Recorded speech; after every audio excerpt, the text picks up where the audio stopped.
Lots of drama today in the world stage with Donald Trump and Ukraine's Zelensky during this Oval Office conference. And also J.D. Vance, as you see here, the Vice President Donald Trump, of course. But to start off, this would set the tone with Donald Trump and all the drama in the White House today. Take a listen here with this exchange as Zelensky, before he enters the White House, and what Donald Trump says. How are you? Pretty shy. He's all dressed up today. Thank you very much. He says he's all dressed up today, and obviously dressed extremely casual. And that shot by Donald Trump just setting the tone for what's to take place in the White House. Let's get right to it. This thing over with. You see the hatred he's got for Putin. It's very tough for me to make a deal with that kind of hate. He's got tremendous hatred. And I understand that, but I can tell you the other side isn't exactly in love with, him either. So it's not a question of alignment. I'm aligned with the world. I want to get the thing set. I'm aligned with Europe. I want to see if we can get this thing done. You want me to be tough? I could be tougher than any human being you've ever seen. I'd be so tough. But you're never going to get a deal that way. So that's the way it goes. All right, one more question. I will respond to this. So look, for 4 years in the United States of America, we had a president who stood up at press conferences and talked tough about Vladimir Putin, and then Putin invaded Ukraine and destroyed a significant chunk of the country. The path to peace and the path to prosperity is maybe engaging in diplomacy. We tried the pathway of Joe Biden of thumping our chest and pretending that the President of the United States' words mattered more than the President of the United States' actions. What makes America a good country is America engaging in diplomacy. That's what President Trump is doing. Can I ask you? Sure. Yeah? Yeah. Okay. So he occupied our parts, big parts of Ukraine, part of East and Crimea. So he occupied it on 2014. So during a lot of years, so I'm not speaking about just Biden, but those time was Obama, then President Obama, then President Trump, then President Biden, now President Trump, and God bless, now President Trump will stop him. But during 2014, nobody stopped him. He just occupied and took. He killed people. You know what the contact line? 2015.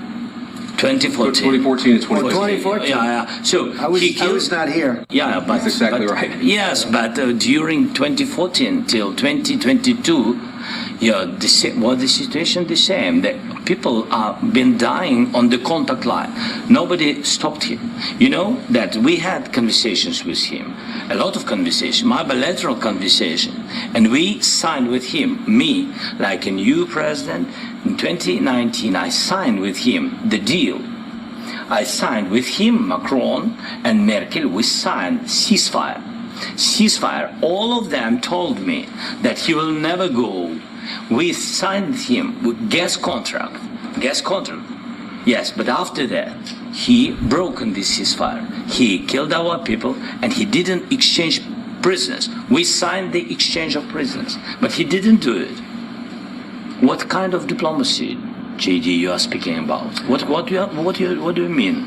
I'm talking about the kind of diplomacy that's going to end the destruction of your country. Yes, but if you Mr. President, with respect, I think it's disrespectful for you to come into the Oval Office and try to litigate this in front of the American media. Right now, you guys are going around and forcing conscripts to the front lines because you have manpower problems. You should be thanking the President for trying to bring an end to this conflict. Have you ever been to Ukraine that you say what problems we have? I have been to. Come once. I've actually watched and seen the stories, and I know what happens is you bring them on a propaganda tour, Mr. President.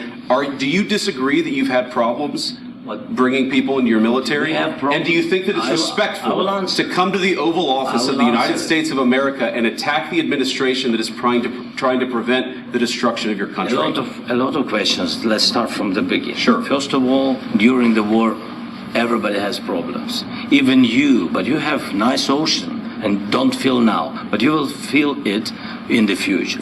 God bless. You don't know that. God bless. God bless. You will not have a war. Don't tell us what we're going to feel.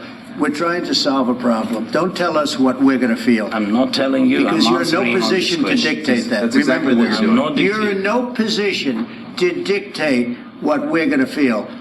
We're going to feel very you will good. Feel influence. We're going to feel very good and very strong. You will feel influence. You're right now not in a very good position. You've allowed yourself to be in a very bad position, and he happens to be right about it. From the very beginning of the war. You're not in a good position. You don't have the cards right now.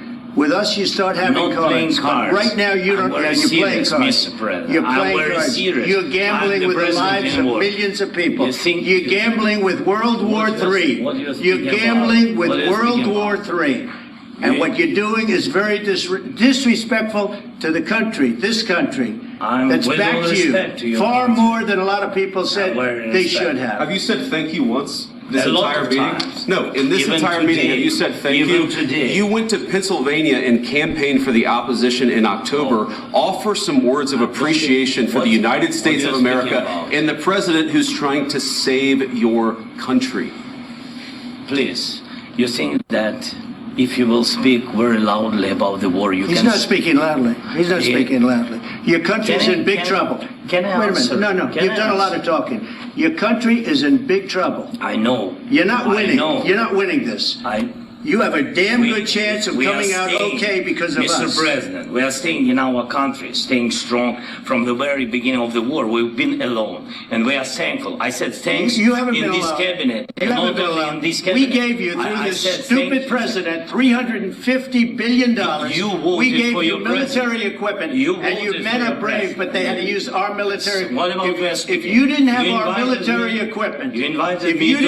our military equipment, this war would have been over in 2 weeks. In 3 days. I heard it from Putin. In 3 days. This is something maybe new. Less. In 2 weeks. Of course, yes. It's going to be a very hard thing to do business like this. Again, I tell you. Just say thank you. I said a lot of times to American people. Accept that there are disagreements, and let's go litigate those disagreements rather than trying to fight it out in the American media when you're wrong.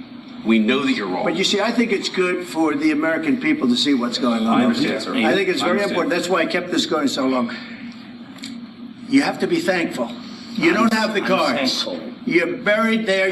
Your people are dying. You're running low on soldiers. Listen, you're running low on soldiers. It would be a damn good thing. And then you tell us, I don't want a ceasefire. I don't want a ceasefire. I want to go and I want this.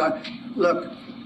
If you could get a ceasefire right now, I tell you, you take it so the bullets stop flying and your men stop getting killed. Of course, we want to stop the war. But you're saying you don't want a ceasefire. But I said to you, I want a ceasefire. With guarantees. Because you'll get a ceasefire faster than an agreement. Ask our people about ceasefire, what they think. That wasn't with me. For you what that wasn't with me.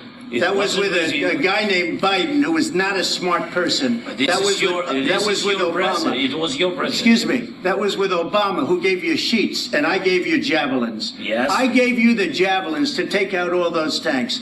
Obama gave you sheets. In fact, the statement is Obama gave sheets and Trump gave javelins. You got to be more thankful, because let me tell you, you don't have the cards. With us, you have the cards. Obviously, lots of drama taking place, a circus-type atmosphere in the White House, and one of the most volatile-type meetings in the White House I've ever seen throughout the decades. Let's take a look at the individuals involved. We know Zelensky, his past, a comedian, an actor, a dancer, and these are the people that are propped up in the world stage. Just take a look here at Zelensky himself in this music video. Here you see him right here, wearing the high heels, obviously put into place by the powers that be. Take a look here at the commonality between Trump and Zelensky, the dual devil horns by both individuals.